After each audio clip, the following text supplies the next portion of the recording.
Russian leader Vladimir Putin did not give up his offensive against Ukrainian positions and witnessed the exhaustion of the Russian army. If you want Russia to lose and Ukraine to defend its territory, you can help Ukraine by liking this video.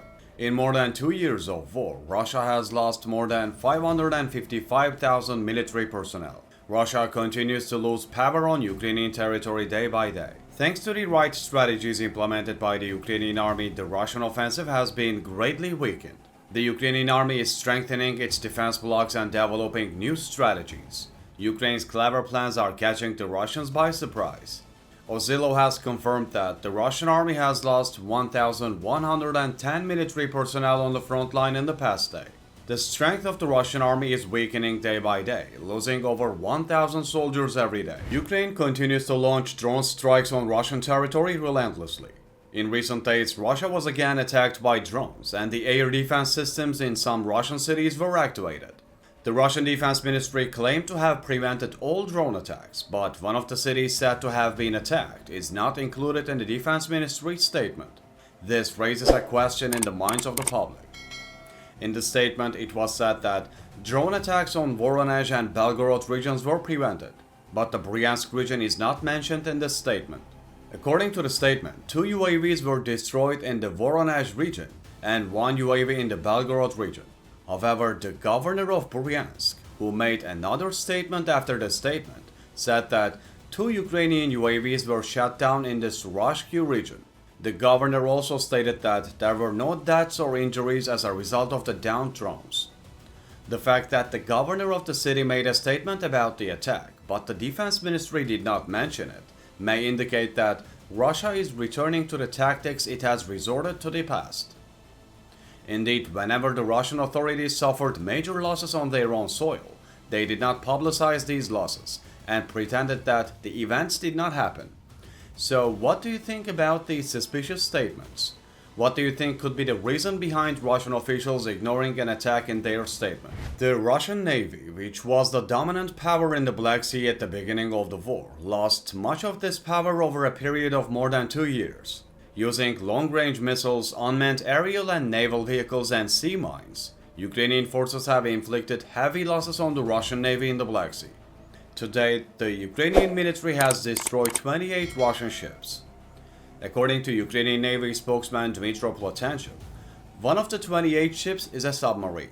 The Ukrainian military had shot this submarine in dry dock and rendered it unusable. According to Platenchuk's statement, although the number of casualties is important, the nature of the losses suffered by the Russians is also very important. Among the ships destroyed are a submarine, the newly built Assault and Cyclone, 3 cruise missile ships, missile boats, and a missile cruiser. The destruction of the Russian submarine was a particularly important achievement for Ukraine. Ukrainian forces destroyed this submarine in September 2023 in the city of Sevastopol. The Minsk, a large landing ship of the Russian Navy, was also sunk in the same attack. What do you think about Ukraine's success at sea? What do you think are the reasons why the Russian Navy had so much difficulty even though Ukraine does not have large ships? The Russian army is losing more and more troops and equipment in the occupied Ukrainian territory every day. Those who want Russia to suffer more losses can help Ukraine by liking the video. Ukraine's operational successes in recent days have greatly increased Russian losses. The current losses of the Russian army are as follows: 562,510 military personnel, 361 fighter jets, 326 helicopters, 8,238 tanks, 15,871 armored combat vehicles, 15,411 artillery systems, 893 air defense systems, 1,120 multiple rocket launchers, 20,741 vehicles and fuel tankers, 28 ships and boats, 12,224 tactical unmanned aerial vehicles, 2,398 cruise missiles, 2,586 special vehicles and other equipment. Since the beginning of the war, we are no strangers to the mistakes made by the Russian army and the shooting down of its own forces or the news of downed airplanes.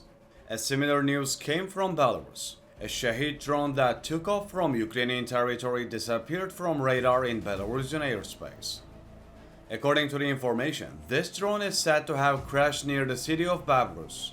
According to the information, it is highly likely that The Russian drone, which entered Belarusian airspace in the morning hours, fell in the Akhtarsky region in the Gomel region. It is among the information that the downed UAV fell in an area 55 kilometers away from the city center of Belarus. According to rumors, there was a big explosion after the drone crashed. This strengthens the claim that the downed drone was not a reconnaissance or training drone, but an attack drone loaded with ammunition. The destroyed drone is the third drone to enter Belarusian airspace this week. In the past days, Russia had attacked Ukraine with 5 Shahid drones. 4 of these drones were destroyed by Ukraine, but the 5th drone entered Belarusian airspace for unknown reasons. So, what do you think about the Russian drones that fell in places that are not even on the front line? According to a recent statement by Alexander Syrsky, Commander-in-Chief of the Ukrainian Armed Forces, Ukrainian forces destroyed a Russian S-300 air defense system in the Russian-occupied Donetsk region. Syrsky said in a statement, "I express gratitude to the soldiers for successfully completing the combat mission. Tonight, missile forces units of the Ukrainian Armed Forces, in coordination with other components of the defense forces, struck the enemy's S-300 complex in the temporarily occupied territory of the Donetsk region. According to intelligence information, the damage to the enemy's radar station and launchers was confirmed," he said. This is not the first success of Ukrainian forces against Russian air defense systems. In just over 2 years, Ukrainian forces have destroyed more than 20 missile launchers and 15 radar stations. Ukraine's goal here is to destroy Russian air defense systems so that the long-range missiles and drones it receives from its allies will be much more effective. In the past month, Ukrainian forces had successfully destroyed 1 S-400 air defense system in the Zankoy region and 2 S-300 air defense systems near Yevpatoria. What do you think about the destroyed Russian air defense systems? We are waiting for your comments. The Ukraine-Russia war, which has been going on for more than 2 years, a total of 119 clashes took place last day. It is among the information that the Russians suffered heavy losses in these clashes. According to the statement made by the Ukrainian General Staff, Ukrainian troops hit 1 Russian command center, a radar, 2 air defense facilities, 1 electronic warfare station and 11 areas where Russian soldiers gathered. A total of 18 clashes took place on the Kharkiv front. In this area, the Russians received frequent support from the Air Force. On the Kupiansk front, Russian forces launched 5 attacks, but Ukrainian forces managed to repel them. In the Siversk region, 7 Russian attacks failed. In the Kramatorsk area, the Russians launched 6 strikes to overpower the Ukrainian air defense systems, but all of these strikes failed. On the Toretsk front, Russian forces supported by the Air Force launched a total of 14 attacks. Another region that was attacked with the support of the Air Force was the Pokrovsk region. A total of 31 Russian attacks were repulsed here.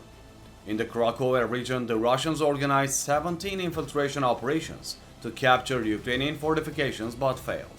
Russian forces launched 7 attacks on the Vremivka front and 3 attacks on the Orikov front, but were forced to retreat without achieving their objectives. What do you think about the Russian attacks on the entire front line and the successful defense of the Ukrainian forces? Please do not forget to write your thoughts in the comment section.